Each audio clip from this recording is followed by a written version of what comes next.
This week, the best team in college football is headed to one of the best towns of college football, Madison, Wisconsin, where the Badgers have enjoyed incredible success over the years, but sometimes college football can be fickle. Caught, intercepted! And lately, Camp Randall Stadium has turned into a house of pain, giving their fans very little reason to jump around. The Badgers have dropped 4 straight games overall, but a win over the Buckeyes could save their season. Ohio State against Wisconsin. Buckeyes against Badgers. The football fever starts right now.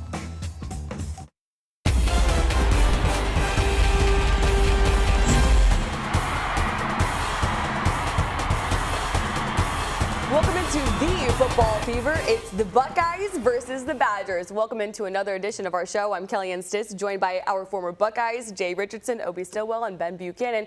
Now, Ohio State is coming off of a ranked win on the road over Illinois to improve to 6-0 on the season. And the Buckeyes are back on the road this weekend, taking on a struggling Wisconsin team in Madison. Now, guys, Camp Randall is traditionally a very tough place to play. Ben and Jay, I know teams that you guys played on had some tough days at Camp Randall. Obie, your 95 squad, they had some success in Madison, right? Yep, What are your guys' memories from that game? Ben, I'm going to start with you because that 2010 loss was particularly tough as the number one team. It was. You come in, the number one team in the country. That's what we were in 2010. It was my first year starting at Ohio State. It was a night game, college game days there. Maybe this is the tape. You remember very first play of the game.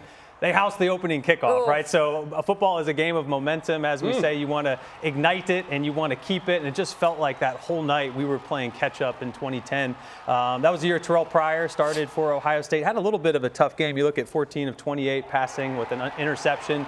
None of our running backs were able to eclipse that 100-yard mark, so we're not able to rush the football effectively. And it just was a long game. Nothing else to really say about it. We were at, I think, number 1 for that 1 week, and then unseeded by number 18 Wisconsin. Now, we did get some revenge in 2012, Urban's first year at Ohio State.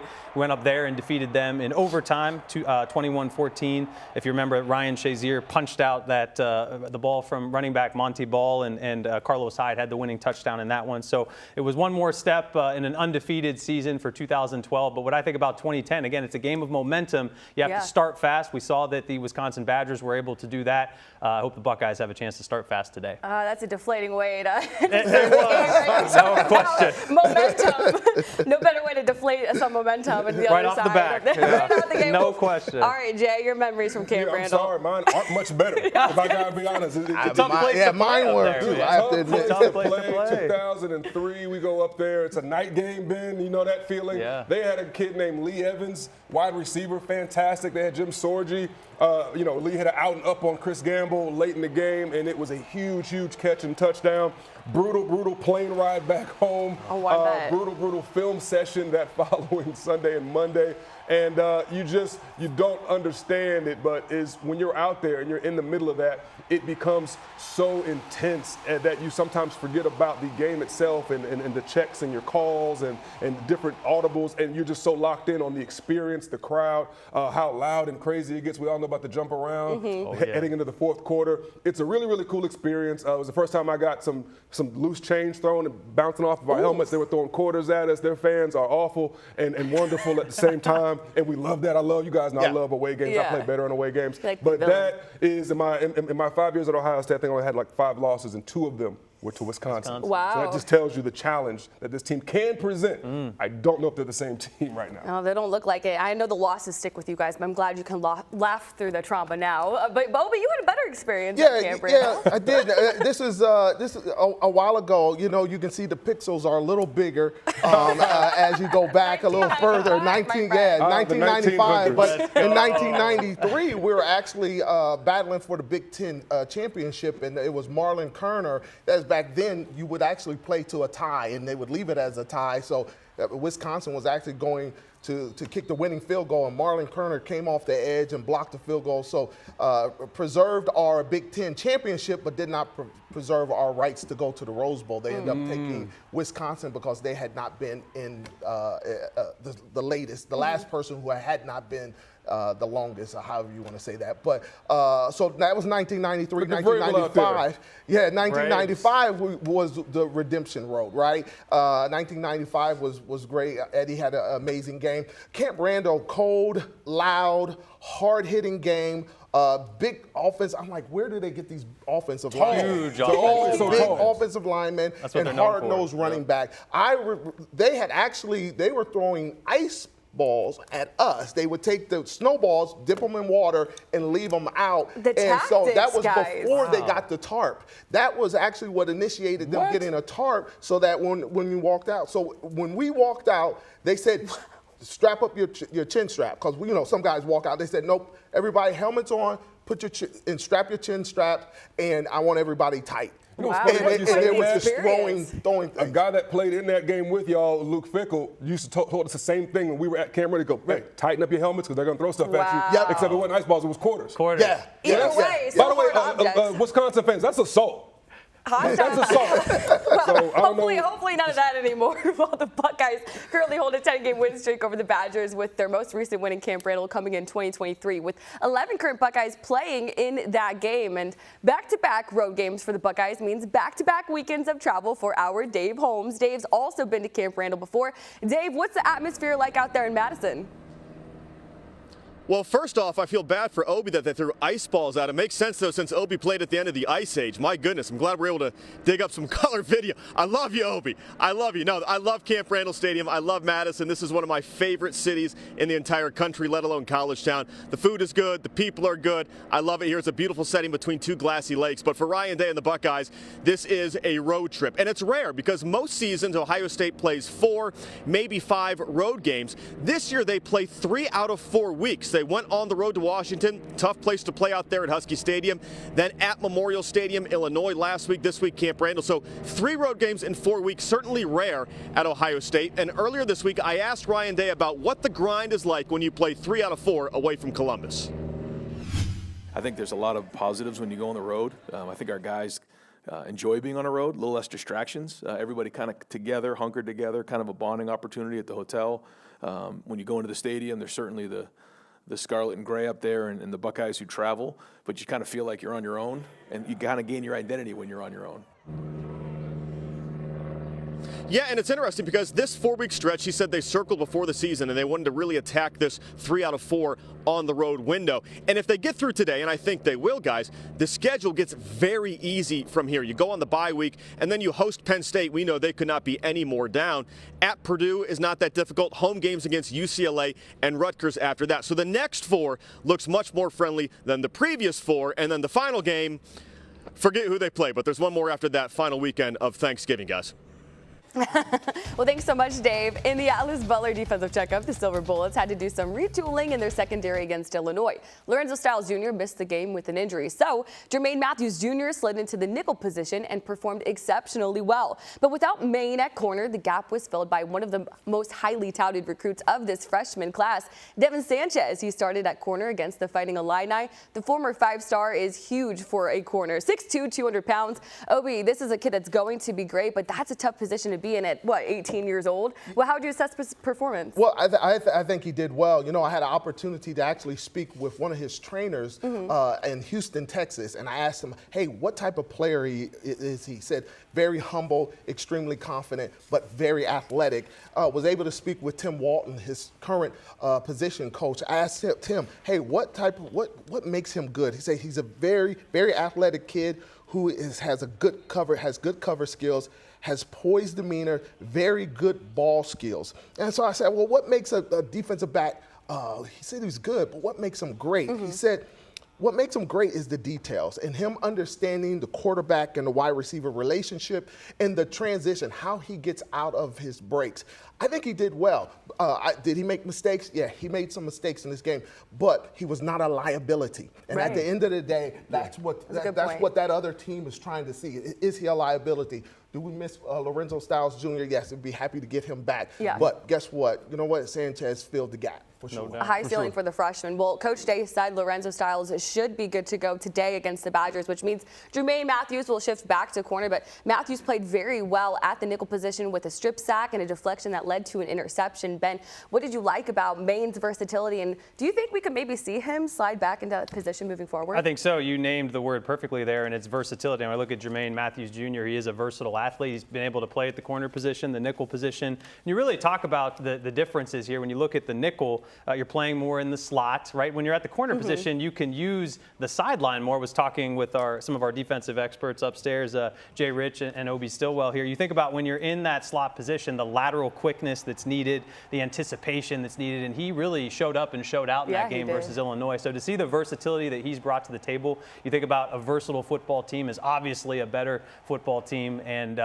just seeing all the guys, all the elite athletes that Matt Patricia has at his disposal is exciting for 2025. And I think the ceiling is very high for Jermaine Matthews. I think he projects well to the next level, and you're just seeing that versatility. It looks great thus far. Matthews brings versatility, but he also brings energy to the secondary, along with his counterpart at corner, Davison Igbinosun, who's coming off of a monster game himself against Illinois. His aggressive hands on defense caused 4 pass breakups and limited the impact of Justin Bowick, quarterback Luke Altmaier's favorite red zone target. Following his career at Champaign, guys, he had a message for opposing quarterbacks. Take a listen. I have 4 pass breakups. Stop throwing at me. When you think of the DBs you want on your team, I mean, they're gritty, they're competitive, they're edgy, they have a short memory. At times you can't tell them anything. That's the way you want it. And I tell those guys all the time, man, you bring me up every day because you bring juice. He's got that dog in his day. He brings an edge and an attitude to this Buckeye secondary. Now, okay, at times it can be a little bit too aggressive where it's undisciplined with pass interference penalties against Illinois.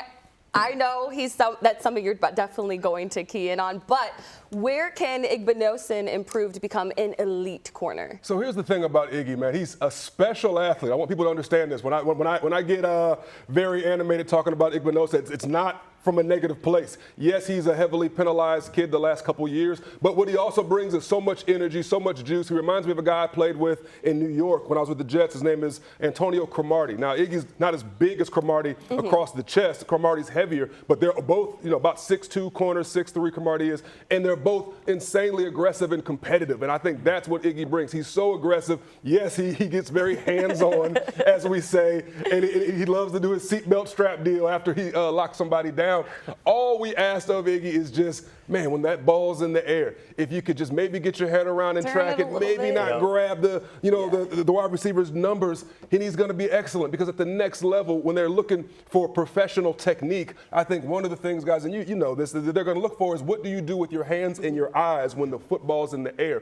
He's so good with his footwork. He's so good at jamming guys and running with them. And then when the ball's in the air, the only change I'd want to make to Iggy is just get your hands off the guy, turn around, make a play on the ball, and then you're instantly a top 10 pick. Seriously, he has that kind of potential. And he's showing improvement, and I'm sure he will continue throughout the season. Now, coming up on the Football Fever, we continue to say how good quarterback Julian Sayin is. He's got the talent, but has he really been tested yet this season? We'll break it down coming up.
Welcome back. We keep saying it here on The Fever, but Julian Sayin has been stellar through 6 games as the Buckeyes quarterback. He is the 4th best QBR in the nation with 1,400 yards passing and 15 touchdowns to just 3 interceptions. He's accurate with a quick release with the best completion percentage in the nation, completing nearly 79% of his passes. But the California kid has yet to activate Super Saiyan, where he needs to rely on his arm to go out and win a game. Jay and Obie, Julian may have to wait to truly be tested by teams maybe until the postseason, but what more do you want to see from the young quarterback? I'm going to go with you, Jay. So if I had to be picky, and I don't want to be picky because Julian Sayin is such a fantastic quarterback, and even those 3 interceptions, I think 2 of them were picked. They came against one against Grambling, 2 against OU. One of those was tipped up in the air. And so, he's been almost perfect as a young quarterback, as somebody that you knew had a lot on his shoulders coming in and was in a really good battle, I think, with Lincoln Kienholz over the summer. What I want to say about Julian is we're all waiting for that moment for him to get more aggressive with the offense, more aggressive with the deep ball, more aggressive with throwing through some tight windows that maybe don't look like they're there, a little bit more aggressive with his anticipation. I think he doesn't realize that he's got a fantastic defense behind him. He's got a lot of skilled players behind him, and he can afford to take some chances. And I know that seems counterintuitive when you're talking about a young player because you don't want him to screw up what I call the Ferrari, which is this Ohio State offense, just driving in the straight line. And he's been doing that at a high level. But when you're going to get to a point where you want to have some of those knocks under your belt when you hop into one of those big games. Like Ohio State's going to be in the playoffs, and they're going to have to match up against Alabama or Georgia or something like that.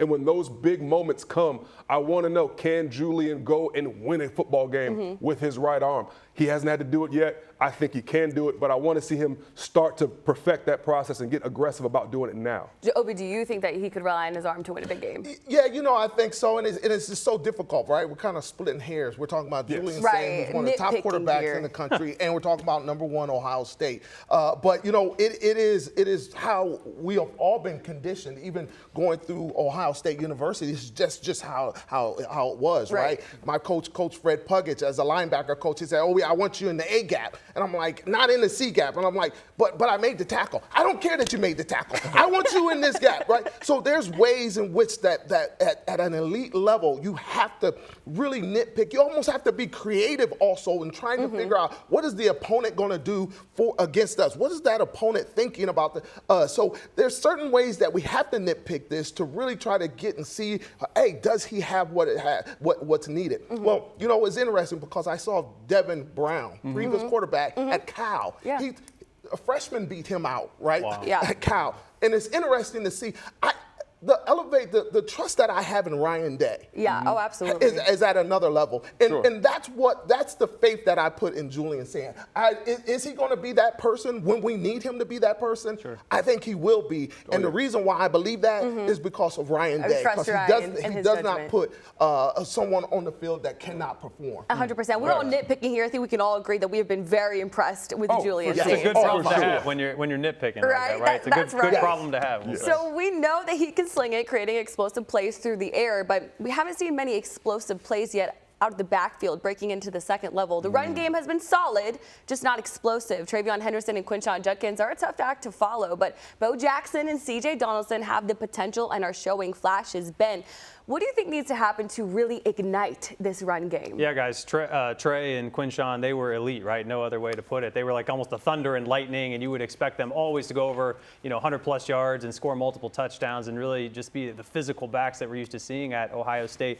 To me, it comes down to attitude and toughness here, right? You want to achieve that balance in football. I remember Urban Meyer used to always say we're going to aim for that 250 to try to get 500 yards of total offense. No Julian Sayin can throw the ball, certainly, but it does come down to attitude and toughness. And for me, guys, I'd love your thoughts as well. It's been a little bit of a question mark, right? Because when you look at the offensive line, I think we have the best offensive line in the country when you talk about allowing quarterback sacks, quarterback protections and such. But are they willing to get off the ball, kind of impose their will and allow them to move defenders like that? That's where it's been a little bit of a question mark for this team. So are they lacking explosiveness? Are they being a little too careful? To me, it just seems like they're being a little too cautious at this point. We've seen Bo Jackson. He's gone over the century mark twice thus far. But when you look at James People, 59 yards versus Grambling, have to argue the competition. C.J. Donaldson, 45 yards versus Grambling, looking at the competition. C.J.'s been a great kind of short yardage back, but just looking for that explosiveness, guys. I want to see that. Do you think they're looking behind their back, wondering if they're going to get pulled? Right? And then so is that where they're playing a little tennis representative, right? I mean, that's a valid question. And now Illinois had a physical front too, so I think that spoke to just limiting the run game a little bit last week. But I mean, Bo Jackson, he has that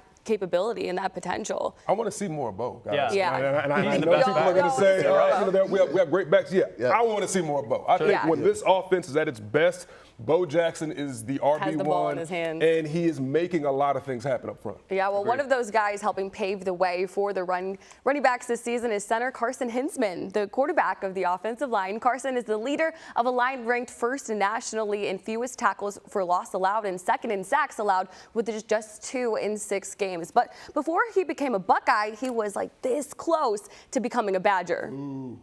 Everything I had was Badger my whole life. Carson Hinsman grew up in Spring Valley, Wisconsin as a diehard Badgers fan. Every birthday I had, my mom would like paint something on the windows and stuff like that, and she'd always like paint like Bucky Badger like on the windows, and we'd like do like dress up and stuff like that. I mean, I dressed up as like Wisconsin Badger fan my whole life. I always carried around a Wisconsin lunch pail like until I graduated high school. Carson carried his Wisconsin lunch pail and went to work on the football field to become a 4-star prospect and the 3rd-ranked player in the state of Wisconsin. His accolades at St. Croix Central High School earned him an offer from his favorite school. You know, one night like we were coming back, I think it was from like one of my sister's games or something like that. We were in the car and I was almost committed there. You know, I was like, well, let's call him. And it was like really, really late or something like that. And he didn't, I don't think Coach Rudolph answered at the time. Or I was like, maybe I'll think about it the next day. And the next day, I think we called him. I was like, I was just thinking about something or something like that. But then it kind of went on, thought about it more, and obviously committed here. Carson was close to committing to Wisconsin, but he had a change of heart.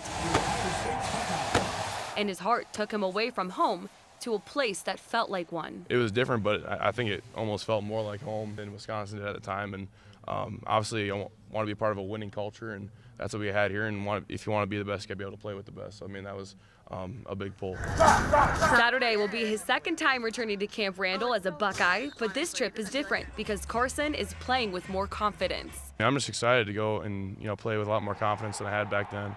I have a lot of trust in what we got going on here right now, and as an O-line group, and obviously got a lot of trust in our backfield. So I'm excited to go, put on a field, make it happen. Carson is excited to play in front of his home crowd. He says he has somewhere between 30 and 40 tickets reserved for family and friends for today's game. Now, coming up on the Football Fever, after 12 seasons in State College, James Franklin is in need of a new home. The 2nd most winning coach in Penn State's history has been bought out. What the future holds for the man who can never win the big one. That's next.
Well, after 12 seasons as the head coach of Penn State, James Franklin is out of a job. The school choosing to exercise the roughly $56 million buyout option of his contract. He leaves the school with an all-time record of 88-39 and a Big Ten record of 64-33. But the big knock on Franklin is he's never been able to win the big one. He's just 16-29 against ranked teams and 4-21 against top 10 teams, and just 1-10 against Ohio State. Coach Day reflected on Franklin's firing earlier this week. Take a listen.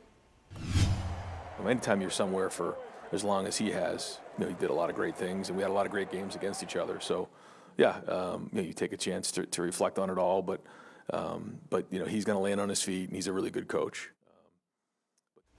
Franklin's firing really highlights just how hot the coaching seat is this season. I feel for everyone in college football. Jay, who do you think has the hottest seat in college football right now? Oh God, that is a tough question. I know. There's some out there. Yeah. After seeing some really interesting games and some guys and really Mike struggle. Gundy was fired this year, which I thought was shocking. Mike Gundy.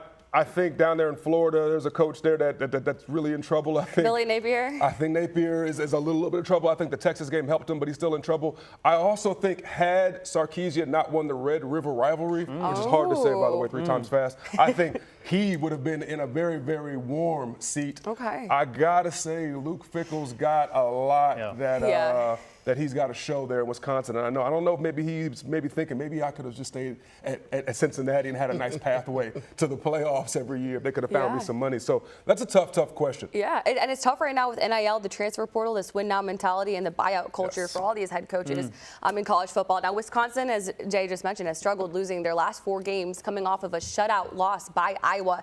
If the Badgers part ways with Luke Fickell, Obie, could you see a future where he returns to Ohio State? Yeah, possibly. I mean, Ryan Day has everything kind of. On lock right now. I could see him possibly going to see maybe what Mike Vrabel has at the Patriots for him or something like that. But I could also see him taking a head coaching job. You see a picture there. We had an opportunity. My wife and I actually had an opportunity to head to Madison a couple months ago and chit-chat with Luke. Luke and Amy are amazing people. They have 6 kids. They have 2 sets of twins. Luke also has a son who's the graduate assistant. So he's coaching with him, and then he has a daughter who's playing volleyball for Indiana right now. So I think that Luke is in a interesting position because Wisconsin gives the illusion as if they are behind the whole NIL and they're a strong powerhouse university. But I don't think that Luke is getting the support that he needs. And Luke is a class act, so he would never ever say anything like that, right? And he'll kind of just take the brunt of it. But I don't think that they're behind on facilities, they're behind on their weight room. If you really dive into this, the issue is that Wisconsin is not of age at this point in time. So it really makes you look at a Ross Bjork, right? You look at our president, and you see how much they've invested in this university in Ohio State. And that actually plays out on the field. Having the right players, having the money around them to do what you need to do. Until Luke has that, I don't think he's going to be able to. So it's a lack of resources. The college arms race is absolutely a real thing. It is big business, as we know, and that's interesting where you say some programs do lag behind. And credit to Ross Bjork, Ryan Day, the management behind them. They're putting Ohio State Buckeyes in the position, handling everything on their end so the Buckeyes can handle it on the field. I think that's an astute observation. It's tough to keep up in this new era of college football, Can we toss one more name on the hot seat, too, that no one's talking about? Sharon Moore in Michigan. I think some of Michigan struggles over the last season, and with some of those issues they had with the cheating and all the scandals, they might decide to go in a different direction. We're going to table this for the end of November as well. But for more on Fickell's future as the head coach of Wisconsin, let's send things out to our Dave Holmes. Hey, Dave. Yeah, if you talk to the students on campus like we did last night, they think Luke Fickell's seat is very hot. He's 15-17 now in 2+ seasons, including that loss last week, 37-0. That's a season's worth of points for the Iowa Hawkeyes. 4 straight losses overall by a combined 92 points. So the other thing I think they're frustrated about here in Wisconsin is Fickell's team started at 7-6, and they've gotten progressively worse each year. So they're not seeing that progress. So time will tell if Fickell can save his job. A win today certainly would go a long way towards that. But earlier this week, week on the Script podcast, I had Jim Tressel as my guest. And of course, Luke Fickell was the defensive coordinator and then interim head coach who replaced Jim Tressel. And I asked Coach Tress what he thought about Luke Fickell's struggles. There's no question. I mean, it's been a battle. And not only is it a different world, you know, it's probably not as level a playing field, you know, as it once was, let's face it. Yep. And then all of a sudden, for 3 years in a row, he's lost the starting quarterback. You know, you need to have one of those, right? Mm-hmm. Right? No doubt. A few of them, right? Yeah, at least three of them normally. That's right. You know, Yeah. and so yeah, he's going through tough times, but you know, it's the good news is, as Benny mentioned, you know, the care part of things. He'll never stop caring about those kids. He'll never stop being there for them. He'll step out and take the incoming, because that's just the way the head coach has to be, and you know, you just keep fighting, and he will.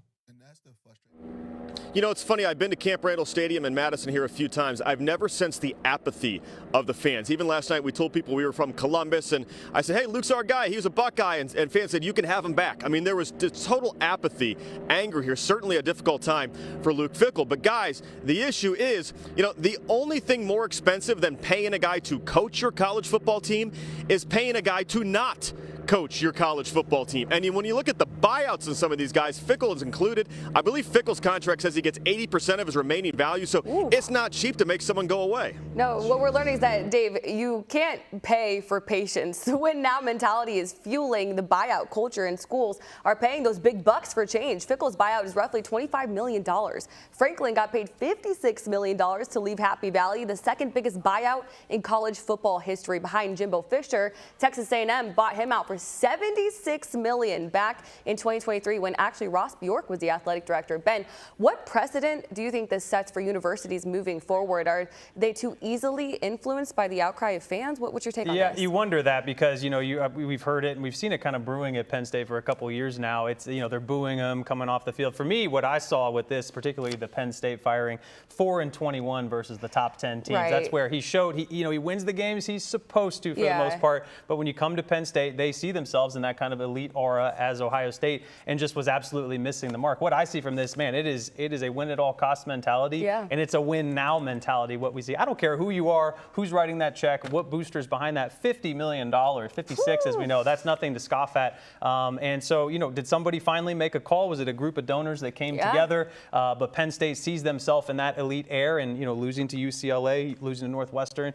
not getting it done against Oregon. They're starting to see it's starting to pile up here, and they decided to make a change, but it is staggering the numbers we're seeing. And I mentioned patience, and they were patient with James Franklin, 12 seasons, right, to try to win the big one. You're right. But, you know, it's this win now mentality of this day and age. It's interesting I don't envy these head coaches. Sure. Well, maybe those buyouts. Those buyouts are not bad. Well, it is crazy. And you think of it with James Franklin, second most in program history when you come to win, second only to Joe Paterno. But, you know, and then you can ask the question, right, is something like this financially responsible? There's a lot of question marks that come around something like this, but we're seeing it more and more. This is big business when you talk about college football, the advent of NIL, the House settlement. Now we're seeing this revenue sharing of student athletes as well. So people are allowed to ask these types of questions, and fans, they demand excellence, right? We even saw it with Dave's report there in Wisconsin. You know, they want to win. They want to win now, and they're willing to pay for them to go away. It's just crazy. A lot of moving parts to keep track of. And Professor Ben, thank you so much for breaking that down. Absolutely. Well, recently he rung the bell of victory and kicked cancer in the butt. The blessing after the battle with prostate cancer that touched one of our own on the Fever crew here. That's next on the Football Fever.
Ultimately, when Spencer says to wrap, that's when we're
former Buckeye and our beloved Fever analyst, Obie Stillwell, rang a victory bell of his own on August 29th, one day before Ohio State's victory bell rang out at the Shoe when the Buckeyes beat Texas in an historic season opener. Now, for Obie, that sound not only signifies victory, but a blessing after a battle with prostate cancer.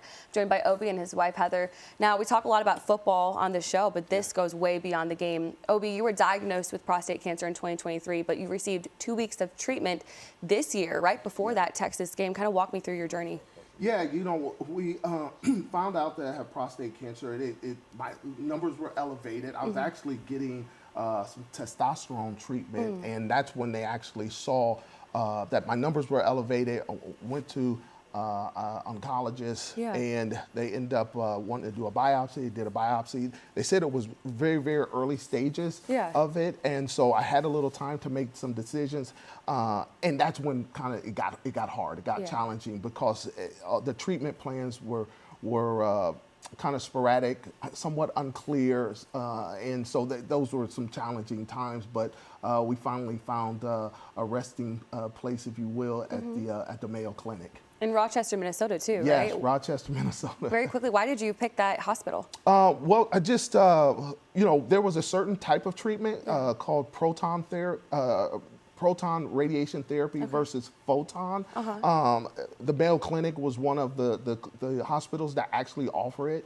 It's only probably about a dozen in the country that have the proton therapy. And so we wanted that kind of presented less side effects. And so, and then I was able to kind of talk with the doctors, but they're also extremely thorough. They're very transparent in the treatments and what was available and all that kind of stuff. So felt really comfortable, though we had to drive 13 hours to get there. Wow, but it was worth it. And I'm sure ringing the bell, I know it was emotional for you, Obie, and I know it was emotional for you, Heather, too, as his wife during a scary time. Walk me through those emotions that you felt when you heard the bell. I got emotional watching it. Just the victory. It's the journey to get to that bell and all the ups and downs and the navigating on how, you know, on how do we get to this point, and where is the ending point of this. So when I seen him ring that, it was like I could let go of that long, I held my breath for so long, and I was able to finally release it. I'm so happy for you guys. Obie, what would be a message to other men out there? Just really to be very proactive about your health. right? Yeah. And then make sure that you navigate through various treatments, various remedies. Like, just gather the information, but also make sure that you're on top of it. Make sure you can. Really, your treatment has a lot to do with how early they can detect it. So go to the doctor, get your PSA, make sure you stand on top of your health. And you guys drove 13 hours back from Minnesota to make sure that you were here for the Texas opener with us on the Football Fever. We love you guys so much.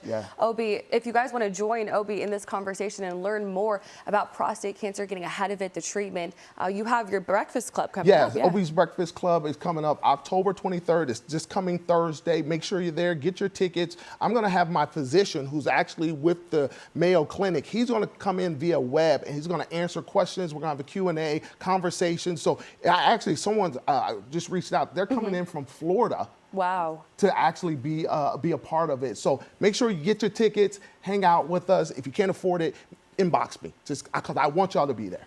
A very impactful conversation. Thank you guys so much for joining us on the Football Fever this morning, Heather, especially for you. Thank you so much. Well, coming up, we have a lot more to get to on the Football Fever. Stick with us.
Welcome back to the Football Fever. Time now for our G&J Pepsi Fantastic Photo of the Week. Even the Buckeye fans make it inside Camp Randall Stadium here. They always travel so well. We love to see Buckeye fans in Madison, Wisconsin. Now, one of the best traditions in all of college football happens right here between the third and fourth quarter when they play House of Pain's 1990s rap one-hit wonder, Jump Around. And this entire place gets jumping. Every time I'm up there in the press box and I'm questioning the structural integrity of the building because everything is shaking and swaying. It's actually kind of scary at times, but it's a really cool tradition. And we thought, what would be a song that maybe Ohio State could adopt? Now, to be clear to all our Buckeye traditionalists, we're not changing the thing at the shoe. We love it. But we thought, what if we could name a song, something to get the Buckeyes hyped in the fans? So I will go first in this discussion. And for me, I think any good song, whether it's Enter Sandman Man at Virginia Tech or a song like Living on a Prayer, you got that great instrumental and a chorus that everyone can scream. And for me, that's Van Halen right now. And guys, let me bring in the rest of the group back in the studio. When I think of Van Halen right now, you know when you ride the Power Tower at Cedar Point and that piano music hits and you're starting to go up and you know it's about to go down. You know it's about to go down. That's Van Halen right now. So that gets me hyped when I'm up there 300 feet in the sky. Great description there, Dave. Well, the Jump Around is a great song. It makes for an even better tradition. It's something OSU can maybe adopt here. Well, we think so maybe on The Football Fever, trying to tweak some of their game day traditions similar to the Jump Around. We picked a song that we think should be a part of Ohio State's game day in this make-believe land. And Dave just alluded to it. Jay, I'm going to go with you first. What song would you think that Ohio State can include on game day? Here we go. Okay. Oh, you know how I'm going to do it. So first of all, you gotta stay with me here. Imagine this. Just picture, if you will. Okay. The Buckeyes lining the tunnel, getting ready to come down. Right. The whole crowd is wearing red. It's a night game. It's got to be a night game. Okay. And all of a sudden, you hear Jay-Z's voice. Allow me to reintroduce myself. My name, and when he says my name, fire erupts. And fireworks come out everywhere, and then the Buckeyes come running out, and the lights are flashing red and black. It's going in and out, and there's fire and flames. Live, we need live flames on the field everywhere. I think that would be probably the dopest way to enter a night game in the Ohio State venue. I think that'd be amazing. I was going to say, you just painted a great picture. I was getting hyped. I was like, oh, yeah, you know I what can I'm see saying? this. Like that, Obie, you with me right now? I am. Obie is, but he picked something different. Yes, because this is not about the intro of the game. This is at a fourth quarter introduction. It's, you know, Wisconsin, they play it at the fourth, the jump around. Yeah. I would have chosen, or I would choose Earth, Wind, and Fire, September. Do you remember? Okay, everyone in the crowd. Yeah. Obie take you to the cookout. Yeah, okay. All right. And I just, that would be a whole vibe, and it would be something I believe not only Ohio State fans, but other fans, that the visitors would actually get in the All right, so it's pretty good. Can't So we deny have- Earth, Wind, and It's a Fire. fun song. Okay, we have creative freedom here in this fun segment.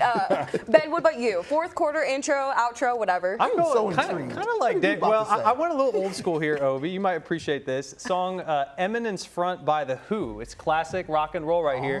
Now look at this. We're talking about a slow build, kind of the unique vibe that comes with it. There's a definite swagger, and to me, it's this slow build. If you listen to the instrumentals of this song, but what I love about this, guys, is the meaning behind it. Eminence front, if you break it down, it refers to a false front, or basically a put on that others would have in the world. So you think about, you're entering Ohio Stadium, it's this slow build. This other team, come on, it's a put on, it's a face. You're playing the Ohio State Buckeyes, right? So the meaning behind the meaning, there's a lot of levels to this. Okay, really, for me, very I quickly. really thought this one through. Look what you're doing to make the intro song intellectual and deep. I'm just saying. Professor Ben, for me, very quickly, in the fourth quarter only, if Ohio State's winning, which, you know, they have a good streak of doing that. So I would do Uptown by Drake. I see all this money through my Ohio State Buckeyes. It fits. I'm a big Drake stan, and I think that Drizzy could maybe drop a new song that includes Ohio State coming off of that national championship. I'm just saying. I like that. All right, well, the college football playoffs are closer than you might think, and some preseason favorites are already out of the hunt. We turn the clocks back and see how early is way too early playoff predictions and how they've played out so far this season. That's coming up on The Football Fever.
Welcome back. In this edition of Nissan Shifting Strategies, Jay Rich is going to have to shift his strategy when picking his Final Four. Let's take a look there. Jay predicted earlier in the season that Ohio State, LSU, Miami, and Penn State would make it to the CFP semifinals. So far, it looks like maybe just 2 of those teams are going to make it. I think we can all agree Ohio State for sure. But after Miami's shocking upset to Louisville last night, now it seems to be wide open, man. Jay, 4 picks from Carson Beck. Thoughts on that Miami loss at Miami, that's a great photo. My crystal ball is looking real cloudy right now.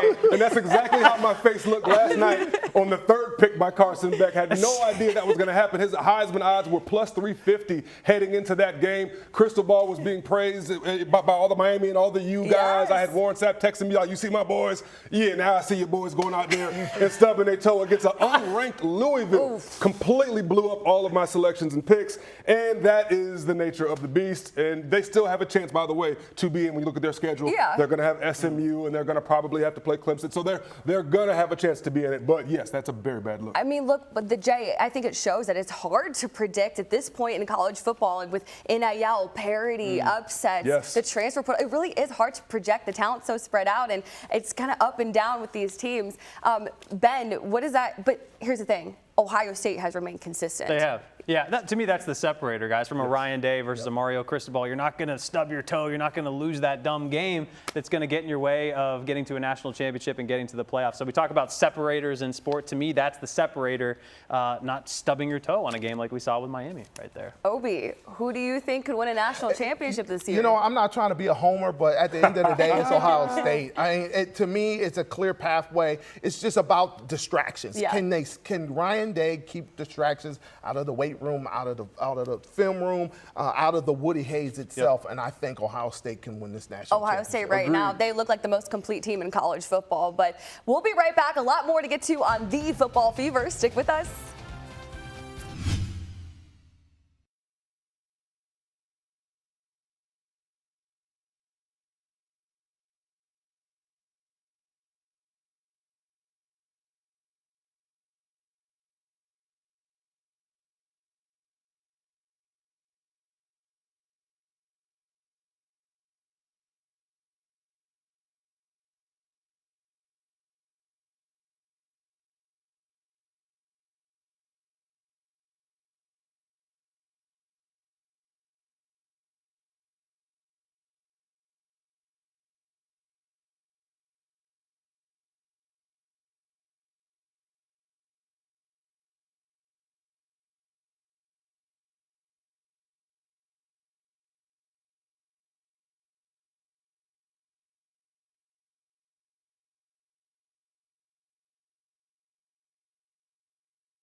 Welcome back to the Football Fever, live from Madison, Wisconsin. Time now for our Hyundai keys to the game. My first key is run around. Yeah, they like to jump around here at Camp Randall Stadium. I'm putting run around because the Buckeyes need to get the run game back. Last week, they struggled against Illinois to move the ball effectively on the ground, just 2.9 yards per carry. A lot of that had to do with Illinois' run defense, but I want to see Bo Jackson and the guys get back to what they do and run the football. Shades of red. We're going to see 2 teams today who have scarlet and red as their colors, but I'm talking red zone here because last week the Buckeyes finally gave up their first red zone touchdown of the year. Let's see if they can get back to being stingy inside the 20. And finally, no mistake on the lake. I'm looking right at you, Julian, saying the only way to lose a football game when you're a 25-point favorite is to turn the football over. As long as the Buckeyes don't hurt themselves, there's no way the Badgers can hurt them either. So that's the story here, live from Camp Randall Stadium in Madison, Wisconsin. The Buckeyes and the Badgers with a 3:30 kickoff. Thank you so much for joining us on